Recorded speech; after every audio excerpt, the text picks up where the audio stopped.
So magandang umaga mga idol, no. Ipapakita po namin sa inyo, no, sa mga nagtatanong, no. Ang dami ninyong nagtanong sa atin, no, kung ano ang ratio, paano namin sinimulan, paano ang ano. Ito na po para sa inyo, no. Ang paggawa ng dragon fruit post at saka pins concrete post natin mga idol ay ito po, no. Ito po yung ano natin, ratio natin. Panoorin ninyo. Okay, panoorin ito. Para po sa inyo ito.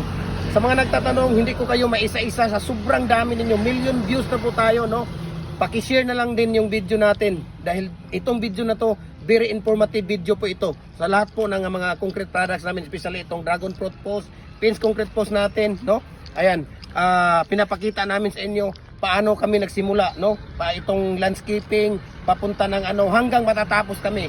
So paki-follow yung Facebook page natin, Jim Hardware ang Kukulamber ang concrete products, Palulang brands, Jim Hardware ang Kukulamber ang concrete products, Kanituan brands, Triple A and F, Mahayahay Lumbia, Triple A and F, Kukulamber, at saka sa ating personal Facebook account, Felix Tan Pagikan Jr. At saka diri ka dong, ikaw mo anak, Felix Tan Pagikan Jr. Ating Instagram, Felix_Pagikan 2000. At saka sa ating YouTube channel, no, Jim Hardware ang Kukulamber Concrete Products. Sa mga nagtatanong kung mayroon po tayong mga cash on delivery, wala po tayong cash on delivery dito sa ating mga molder mga idol, no. Lahat ng mga molder natin ay tawag dito, mag-down po kayo ng 50% bago natin umpisahan yung fabrication.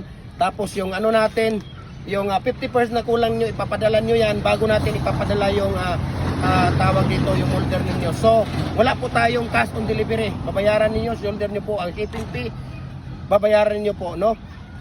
I-private message nyo ako para sa price list at saka shipping details ng ating mga molder mga idol. Itong ginagawa namin para sa inyo ito, no. Manood kayo ito. Kung hindi kayo matututo dito, iwan ko lang. Kasi pinapakita na namin sa inyo ang tawag dito, pinapakita na namin sa inyo kung paano namin gawin ang pins concrete post at saka dragon fruit post. Okay, dyan ka lang. Dito ka lang banda, iho, dyan ka lang banda. Okay, pinapakita na namin sa inyo ito. So, para po, dyan ka lang, wag kang lilikot. Okay, pinapakita na namin sa inyo kung paano namin ito ginagawa. So, para po sa inyo ito, relax kayo, sit iri kayo dyan, tingnan ninyo umpisa hanggang dulo kung paano namin ginagawa ang pins concrete post na 7 feet ang 4x4 by 7 feet ang haba. So ito po, panoorin niyo. Bye bye po.